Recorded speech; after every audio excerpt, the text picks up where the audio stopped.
These two Cowboys have had some good luck and had some bad luck this week. They won about 10 grand and want to get a bunch more.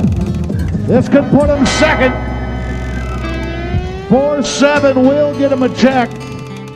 They've only won 11,000 more than the average. Hitch it! Come on, Wayman! Get a pair! Yes, he did. 4-8. You're looking at two men who have profited team roping for the last quarter century. Clay O'Brien on the left, 7-time champ of the world. Maddie's daddy, Matthew Tyler.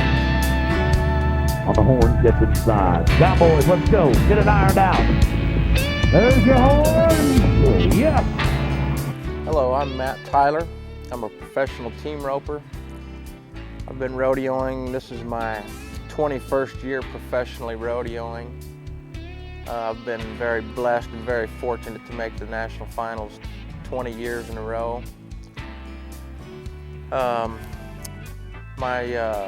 Growing up as a kid near Houston, Texas, in Katy, Texas, we lived next door to my grandfather and grandmother, and my grandfather was a cattle rancher and a farmer, rice farmer, and in the summertime he would go work his cattle, and when we were out of school he would take us with us to his ranch, and we would help him work his cattle. And at the age of about 4 or 5 years old, the very first time I went with him, that I was old enough that my mom let me go with him.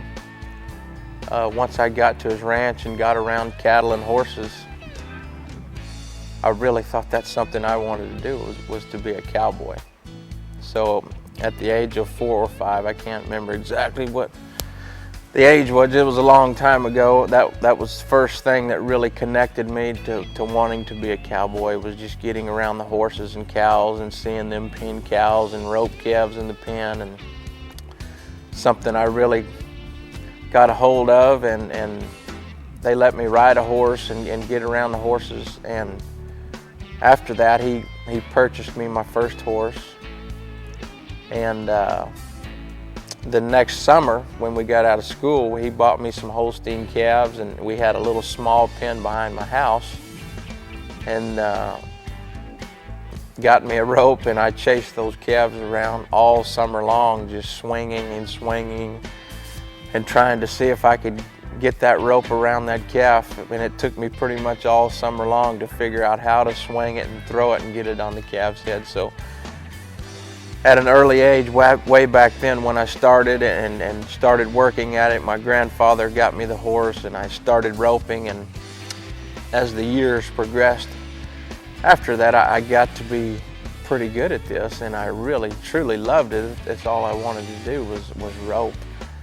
And as we got into, my parents started taking me to a few youth rodeos, and as the years progressed, I progressed, and they could see that I had some talent there. So my brother and sister also started roping and riding, and we all started going to these youth rodeos as a family.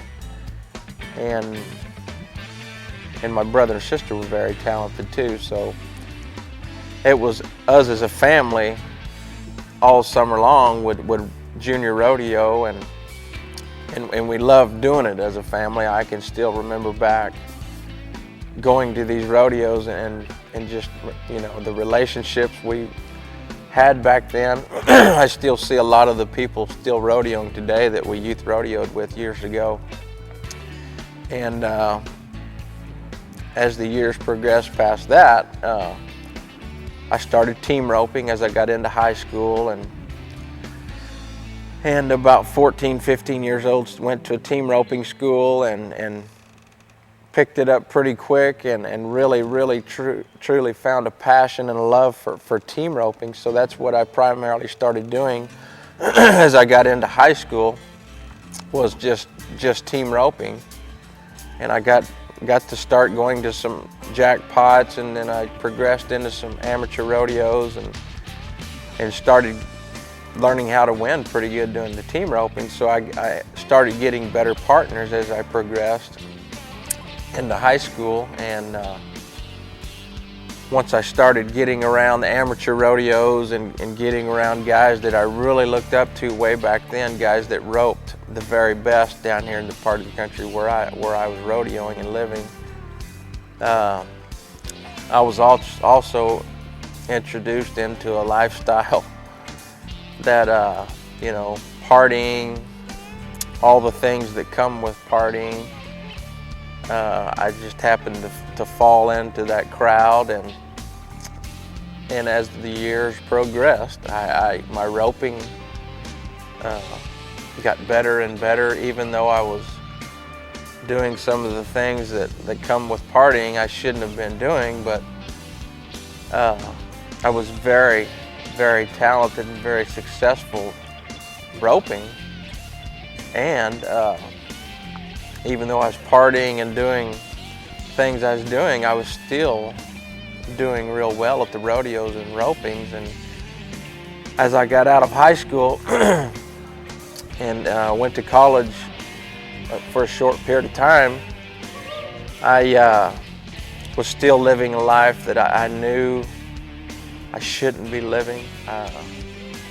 My mom, pretty much when I was a young kid, made us go to church every Sunday. So I knew inside, I knew that I was not doing the right things I should have been doing. I was living for me. I was, you know, living for all the worldly things the world offers is just a bunch of garbage, and I was falling right into those temptations. And at the same time, you know, God is totally watching over me, keeping me out of wrecks and keeping me out of traps that were there, you know. And I mean, I'm just living a life just headed for a brick wall.